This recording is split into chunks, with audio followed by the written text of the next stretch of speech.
There are two shortcut keys to create a chart in Excel. The first one is F11.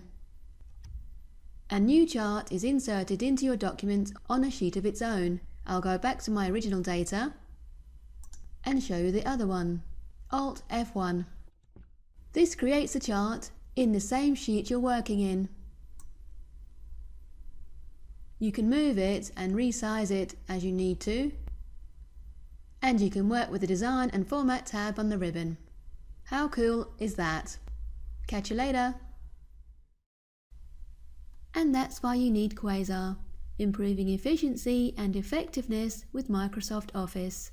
For more information, call us now on 08458 626265 or visit www.quasar.co.uk.